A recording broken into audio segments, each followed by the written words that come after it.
Hey, what's up, you guys? It's your boy Kamari Ken, and this is Chats with Kamari. Today I have a very, very special guest, very dear to my heart. We have been following each other for quite some time now, a couple of years on social media, but this is our first time meeting in person, and what better way to do it in an interview. Awesome, you guys. So thank you so much. Without me introducing them, I'm going to let them introduce themselves because they can get it correctly, and I ain't trying to fuck up nothing. Hi, everybody. My name is Elizah Calborne Crosby, and I'm so happy to be here with you, Daw. It's been a long time coming. Yes. And yes, we have been following each other for a long time, and I'm so excited just to be in your presence. Finally, we're finally here, your first show, and oh my God, what an honor to be here as your first guest. Thank you so much. I appreciate you. So we're not going to waste no motherfucking time, you guys. We're going to go ahead and jump right into it. But before we do that, we want to go ahead and give a toast, not to only ourselves, but also to production and to just everybody that's just on a positive shit. Like, we're not here for no negative things. We're here to show everybody that everybody can be successful. Everybody can follow their dreams. Everybody can be supportive of one another. Like, and don't hate nobody because they don't know something. We all learning. So let's just each one teach one. Cheers. Let's go.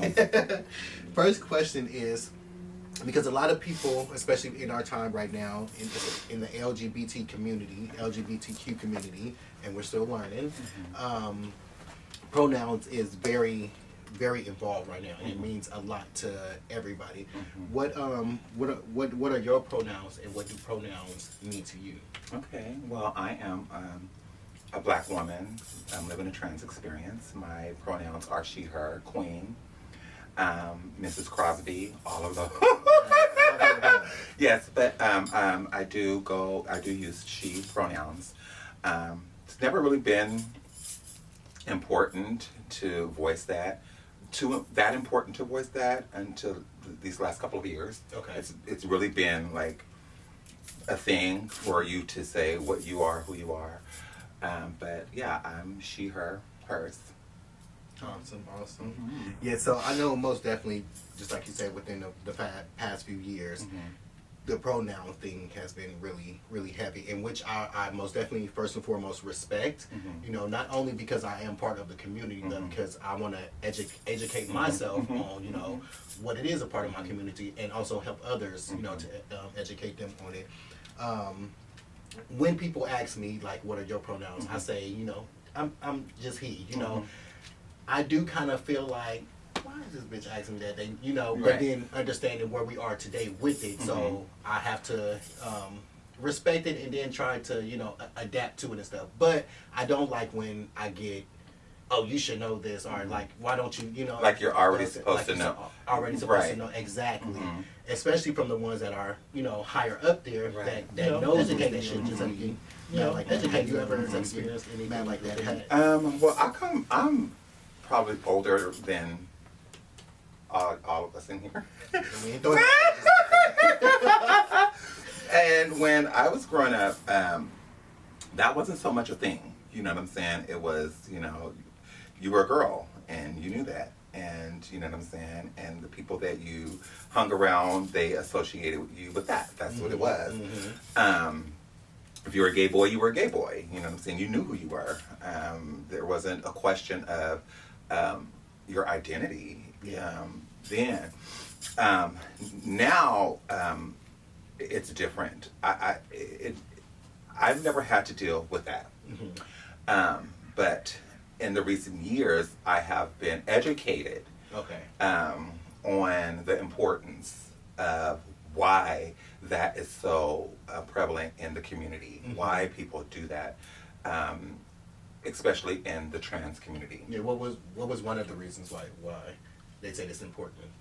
Because you want to validate the person that you're talking to. You want to affirm them, and having the right verbiage for that person, or the right pronoun for that person could just make the transition a little easier for understanding. Yeah, you know what I'm saying? And I have experienced that as well. Also, me talking to somebody and then when I say the pronoun, like, oh, she or he, like, okay, I can see like the little glow in their eyes. So I most definitely get and I pay attention to it's definitely something that when I go into the grocery store or anywhere I go in my life and someone opens the door for me, ma'am or miss, it's definitely affirming.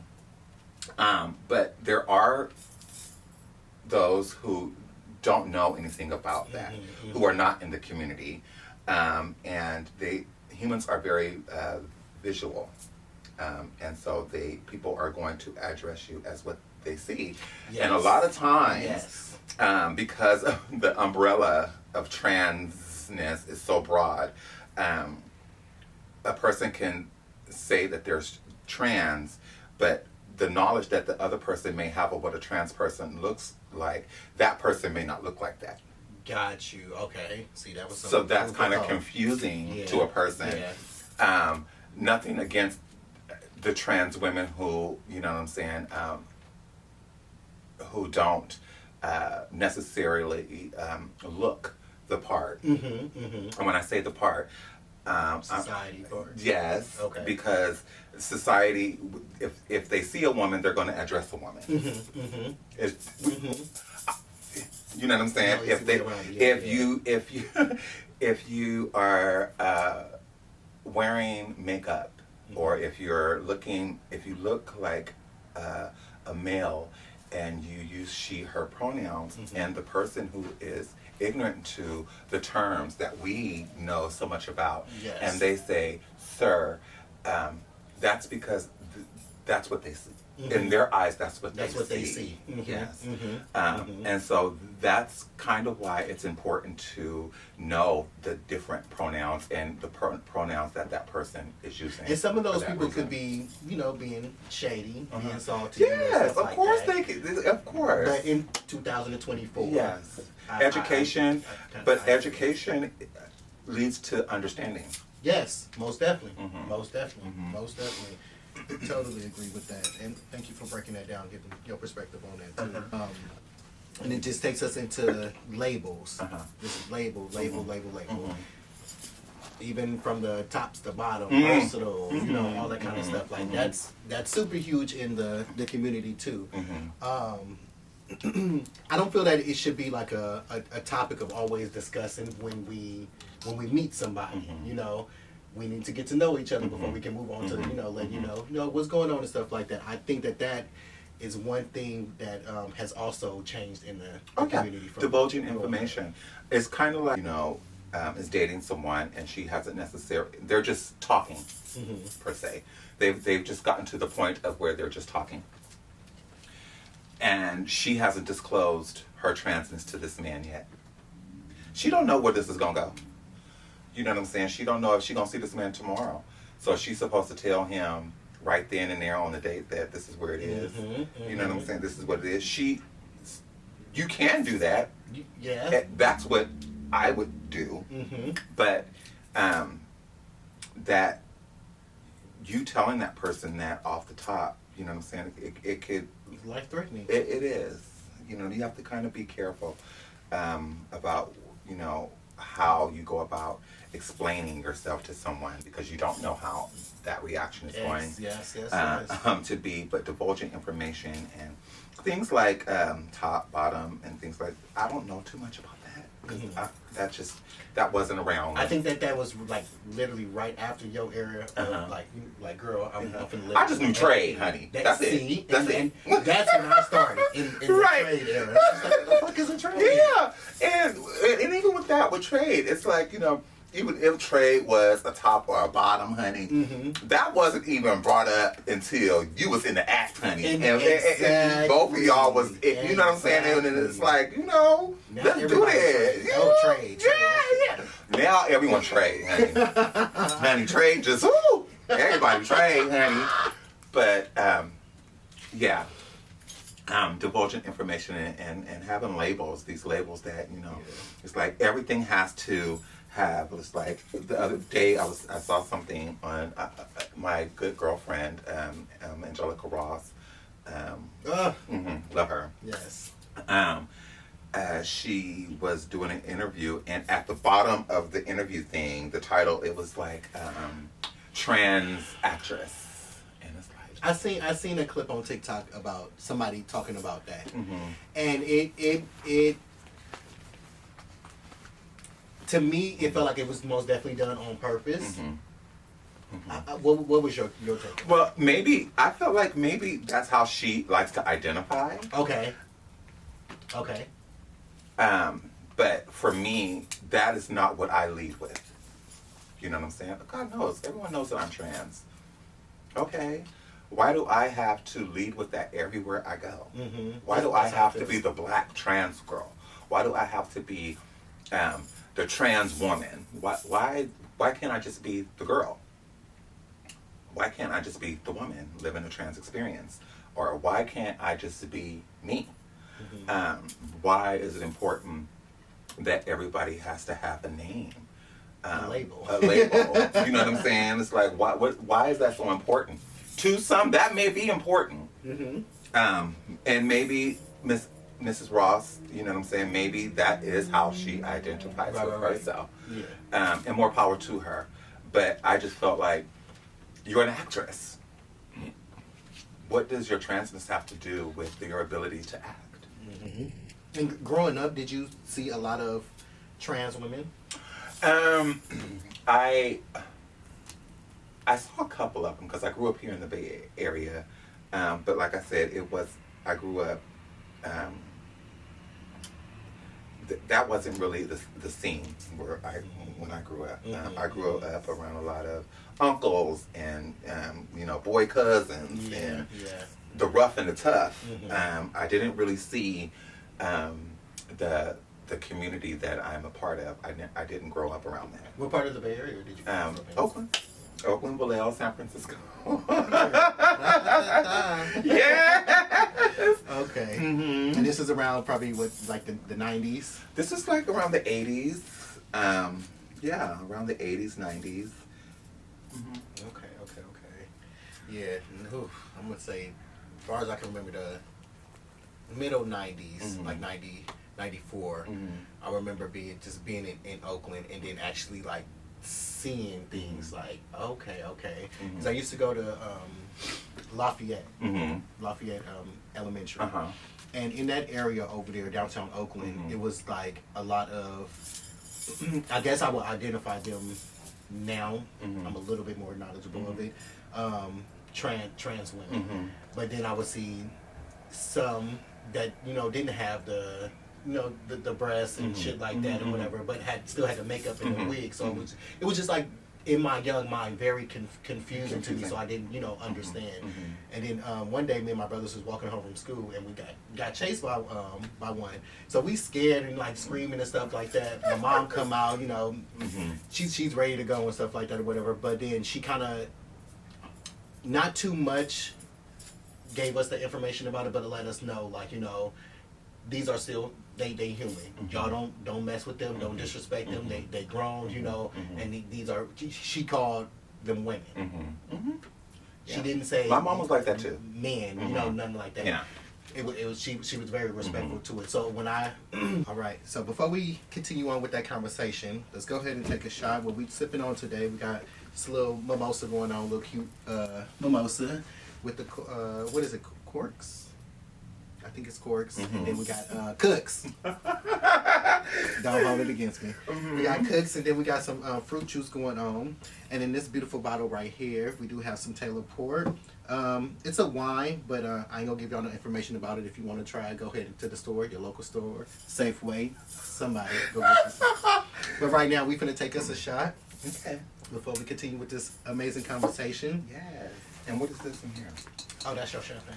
Mm-hmm. So I got it close to you.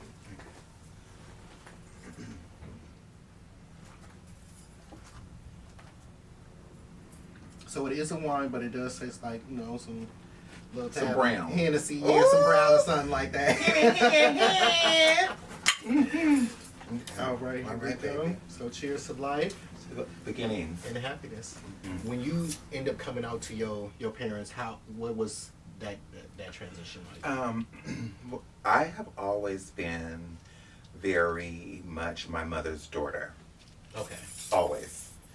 And I admired my mother so much. May she rest in peace. She's no longer here.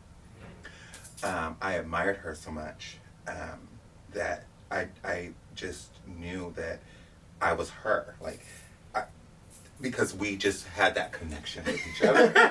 Was it playing in the background? Oh my God, yes. She let me do that. She let me, you know what I'm saying? Like, I admired her so much to the point to where I studied the way that she would put her lotion on when she got off the shower.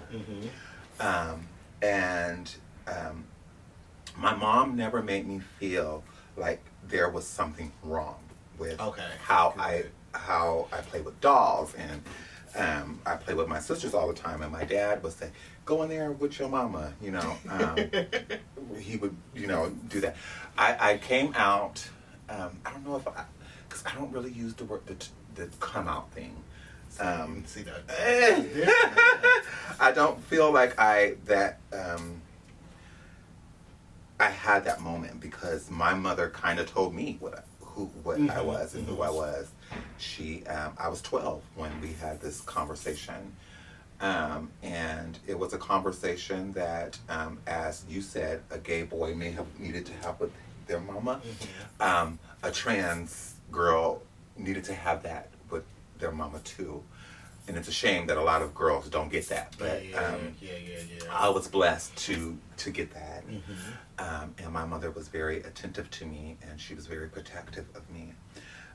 And the one thing that she always wanted me to understand and have imprinted in my head was that how important I was. Yes. No matter what they say, you're important because you wouldn't be here if you wasn't. I remember I came home crying because some boy called me something, and my mom, she's like, "What the fuck are you crying for? Like, you are amazing. Like, don't worry about what they say about you. They talk about Jesus Christ, girl. It's when they stop talking about you that you should be worried." And when she said that to me, as a 12-year-old kid, that resonated with me. And that helped me find the confidence in myself to be able to, at 13, be me. In a family that is male-dominated. Masculinity everywhere. And I was still able to form who I am now. And I've done this since I was a kid. This has always been me. So I don't know the coming out story. Maybe that is the coming out story. Okay. You know, but yeah. And so during that conversation, that was pretty much the coming out story. And also, was that your time of transitioning? Yeah, it was. Because my mom asked me if I was a girl, if I believed that I was a girl, and I didn't. At first, I was like, I looked at her like, "Can't you see?" So this was, boom. So this was your time to educate your mother. Okay, right. So, and when I looked at her like that, she looked at me like, "Yeah, I do." And it was in that moment that I said, "Okay, well, this is me." And were you nervous? I was not nervous. I was more anxious to figure out why this was happening to me. Because I love the Lord, and God has always been prevalent in my life. And from what I was taught about God, coming from the old school, was that this was not of God. Yeah. And so it puts you in a place where you had to kind of question God. Yes. Yes. It's like, okay, well, I believe in you, and you say you love me, and you say you love me unconditionally. So this is the condition. So are you going to love me unconditionally? And then we got people in the other ear saying, "You shouldn't question God." But you should, because how else will you find the answer? Y'all do y'all own. Yeah. Do y'all honey, own, please. We know it. And I was a young kid at the time in my teens. Now, when I decided to actually start dressing the part, I was about 14 years old. And with the inspiration of your mother. With the inspiration of my mother. And my mother had fabulous girlfriends. See, I didn't have that trans experience until my 30s. Okay. All of my inspiration and muses and people who inspired me came from just regular women. My mother had fabulous girlfriends, and they would get together, honey, and drink and have hair and lashes and all of that. Just, I was enamored by that. Yeah. And I'm like, oh, I'm gonna be her when I get older. You know what I'm saying? I have one. Her name. I have a favorite auntie. Her name is Elaine. My Aunt Elaine, and my mom's, my Aunt Elaine's best friend. Her name was Shirley, honey. And baby, she was fabulous, honey. Her waist was like this little. And she had hair like this, big hair. And she, the lashes, and she wore blue eyeliner. Oh my God. That was a beautiful thing. But yeah, so that's where, you know what I'm saying, I got my femininity from, and my cousins and my sisters. So the coming out thing, I never really, maybe I did have that moment, but it wasn't a moment that per se like you had. It's different. The trans and the gay, see, that's the thing, people don't really know how to differentiate. Yes, they try to put everything all of in us. one box. Yeah, it don't work. It don't work like that. It don't work. Because I am a heterosexual woman, trans woman. Okay, and I don't have to say that because you should already know. Right. And that's how they feel when they get upset when we don't know the pronouns or something like that. Like, you should know because you like looking. It's just like, well, it's not sometimes not that easy. Sometimes it's not that easy. But if you're not being funny, I don't think that you should be upset. You know, if you know that I'm not being funny, I'm being serious. Like, you know. But you are what you answer to. If I go into a place and someone, so when I worked in retail and I was very good at my job, and someone came into my store and when I was helping someone else and said, "Excuse me, sir, can you help me?" Or, "Excuse me, sir," if I turn around and answer him, then I'm admitting to him that that's what I am. That's what I am. So when that did happen to me, because, you know what I'm saying? You know people. Yes. The guy I was helping this lady, and this guy came in. He's like, "Excuse me, sir." And I continued to do what I was doing with the lady. And he, after she walked away, he said that again. And I'm standing there. And he's like, "Excuse me." And I just kept walking. You ain't talking to me. You're talking to me. So, you know what I'm saying? You are what you answer to. If you get offended by someone misgendering you or using the wrong pronoun, kind of give them some grace. Because you don't know how far educated they are in LGBTQ. Because it's become so broad of a thing that even the ones that are in the community have a hard time catching up with all of the new things that are evolving every single day. And I have been victim of misgendering someone, just as, you know, someone who has misgendered me. I have done that, not out of malice or anything like that, or shade or anything like that, but if you look like something and I don't know what you call yourself, and how am I supposed to know? Okay. I'm feeling that shot, honey. I've never had that before. Teleport. Okay. All right, so we got the inspirations. Number one is Mama. Mama is number one.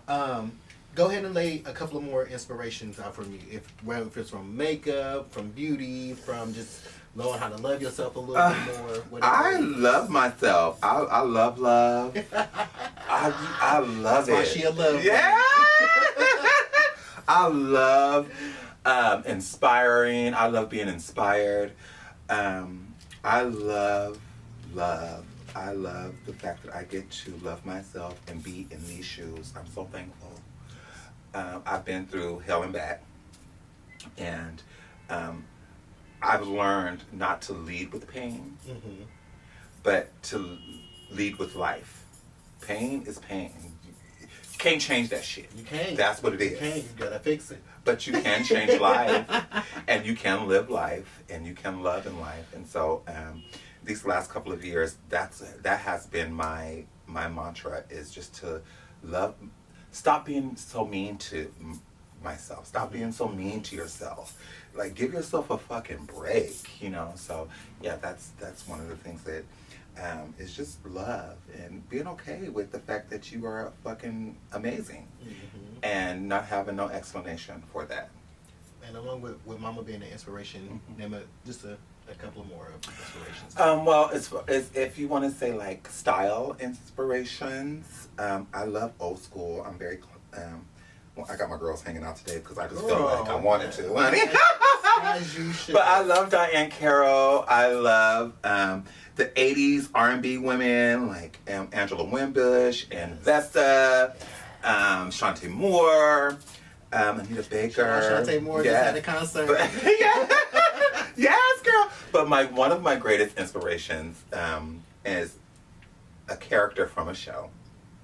And I know all black women know who this girl is. It's Sandra Clark from the show 227. I was 8 years old when the show first premiered. And the moment she knocked on Mary's door and Mary opened the door and it was her, I saw me. And I was like, oh my God. And so I've emulated her persona my whole entire life. My whole, all of this is part of Sandra Clark. So yeah. Yes. Shouts out to Miss Jackie. We gonna call her your alter ego. Yes. Yes, Miss Sandra. Yes. All right. My last question before we end this, and thank you so much for being You're here. welcome, This baby. is I love you. Yeah, I love you too. This means so much. You see, I did the red shit. Yeah. Red is my favorite color. Yes, indeed. So it's only up from here, you guys. The color of love. Yes, indeed. All right. So here we go. The last question will be, what are 3 goals that you will, not 3 goals that you want, but that you will accomplish this year? I want to be a better wife to my husband. Because I can be mean sometimes, and he's such a good man. A better wife to my husband. But as for goals, I want to finish my book. You got a book coming out? I'm writing. Oh, she said better than that. Yes, I'm writing. I've been writing for about a year. 2 different things: a screenplay and a book about the arts, because they had Pose and all that, and that was cute. You know what I'm saying? But that was coming from the perspective of a white gay man. That was not really our story. Okay. And so I'm writing. I would love to get something finished. Sound like a podcast. Yes. But I would love to get into some modeling. I've never really been into, my looks or anything like that. But over the last couple of years, I've done some amazing things to my body. Nice. And I found I just love myself. And I would love to get into modeling. So if y'all... And some shows. Yeah, walking shows, any photo shoots, honey. Yeah, I'm I want to ready. see you do a Whitney or a Donna Summers or something. I would love to do like a cabaret show mixed with a little bit of drag, but a little bit Don't of be life. giving too much of the goodies up. Right. I would love. We Yeah. gonna talk. Yes. Yeah. So there's a lot that I would love to finish this year, but just coming out of the house and coming here was one of the biggest things that I've accomplished this year so far, because the last 2 years was a really, really hard 2 years for me, and me being here right now is just God is so good. Yes, he is. God is so good. So yeah, I'm ready for 2025. Awesome. Well, that cuts it there, you guys. Thank you so much for tuning in with me and my special guest, Elizah Calborne Crosby. Thank you for having me. And this is only part 1, you guys, so stay tuned, and we'll catch up with you guys. Send so much love. Drop some comments below. Make sure you follow us, and we'll see you later, Luvbugs. Bye. Bye.